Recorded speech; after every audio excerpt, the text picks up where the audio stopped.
Okay, we've held this assembly for bullying, and there are 3 simple steps to combat it, so we don't get any more angry parent complaints. I feel like school rules are kind of stupid. At my old school, there weren't many of them.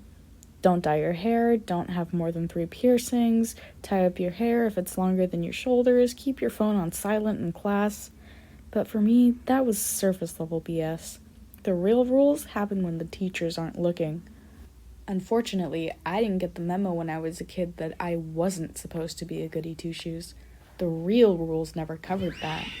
When the teachers weren't looking, it didn't matter what happened to me. It didn't matter because I wasn't sporty or a total bitch. I wasn't popular.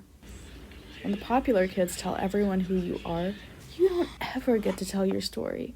No matter how many times I tried to tell people that I wasn't a thief or a liar, it didn't matter.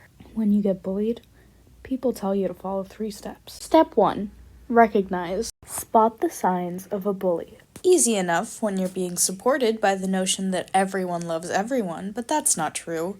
It's less true at the age of 7, when you can't recognize a power imbalance. Now, it's just the cool girls with Smiggle stationery that you're suddenly instructed to avoid at all costs. You grew up with it, thinking that she grew out of it too, but no. She was popular, and the rumors didn't go away when you got to year 7. They're just solidified. Step 2. Report. People always say to report what you see happen to you, but when the person who did it is popular, it doesn't really matter what the teachers think. My teachers weren't there for me ever. Sure, they knew how to teach, but it never felt complete. Adults are supposed to care about the children they're responsible for, but they care more about the parents. Who actually contributes more to the school?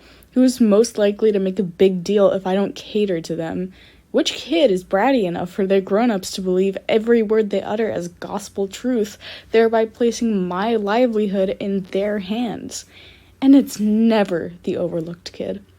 You spend years going to therapy with people who tell you to love yourself, and you think that's great until it doesn't actually help, because they gave you a band-aid for a burn scar. You're still the same person.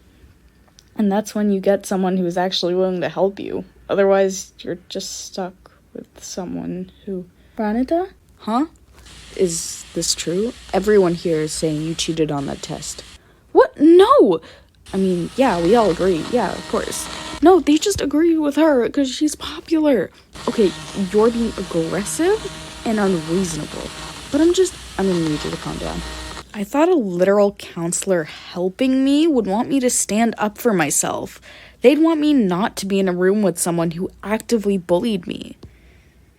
What do I do when the trusted adults I'm supposed to turn to aren't trustworthy? They tell you to refuse to let the bully win, but how do you do that when the bully is moved inside your own head?